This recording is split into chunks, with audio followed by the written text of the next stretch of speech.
Hi there. My name is Noel, and I teach about meditation, which is practiced widely in society as both a secular and a sacred practice. In this video, we continue to reflect on the prayer that Christians often say before meditation. So, let's go.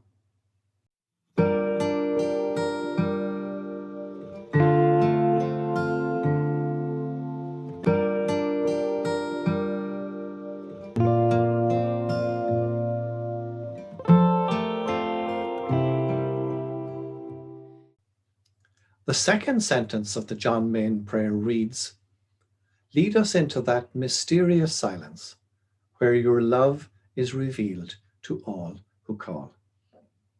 And today I'd like to reflect on the phrase, "lead us into that mysterious silence." We've already seen that meditation is a practice that takes us beyond mental activity to an experiential appreciation of who we are at the deepest level of our being.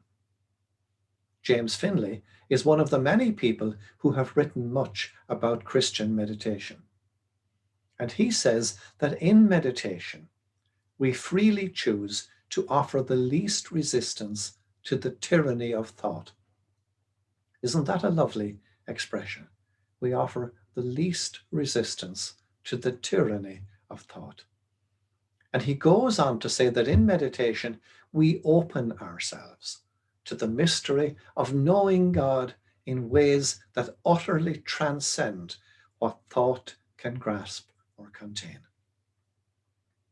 Our opening prayer then asks God to lead us into that mysterious silence. And it is deeply mysterious because it cannot be captured in words. Whatever words we use merely point us towards the truth. But to apprehend the depth of the silence, we have to experience it for ourselves. When we first begin to practice meditation, we may be hugely surprised at the amount of pointless thinking and interpretation that goes on all of the time inside our heads. And we may be almost overwhelmed by how continual and relentless thought can be. But the more we observe our thoughts and interpretations, the more we begin to realize that they are not reality. They are just thoughts, and we can let them go. And when we do let them go, we begin to encounter that which lies beneath the noise. We begin to apprehend the deep, mysterious silence beneath the noise. Now, I deliberately use the word apprehend rather than comprehend because we perceive the silence. We experience it at the level of the heart without fully understanding that experience at the level of the mind. You see, it lies beyond the rational, but it is real and deeply meaningful. That's why we call it a mysterious presence. It is a trans-rational experience.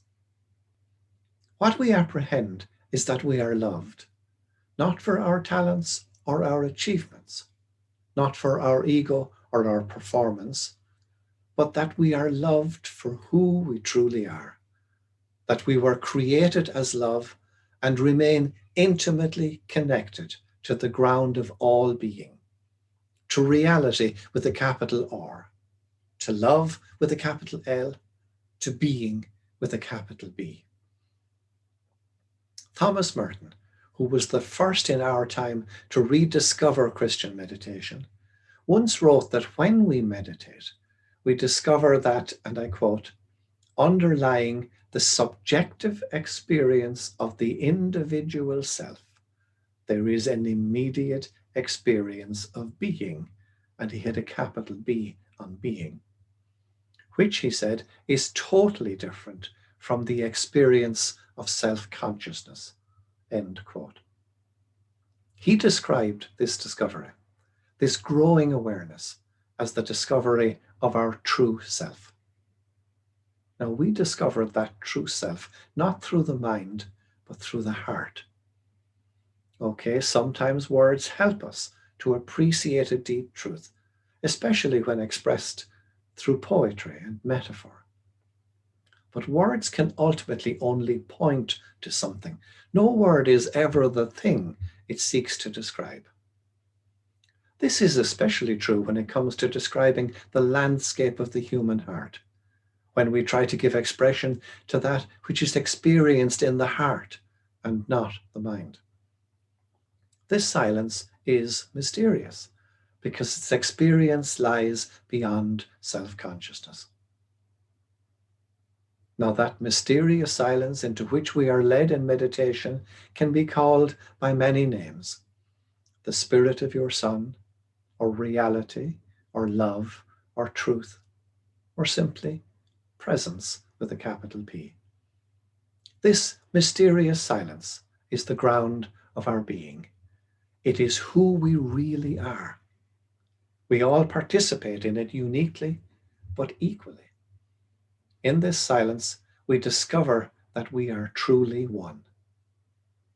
While in everyday life, we think of ourselves as separate beings, we discover in meditation that instead we are unique manifestations of the same being.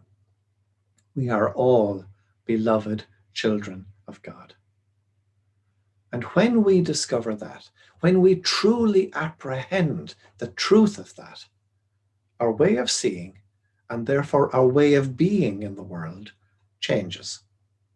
We become kinder to ourselves and to others.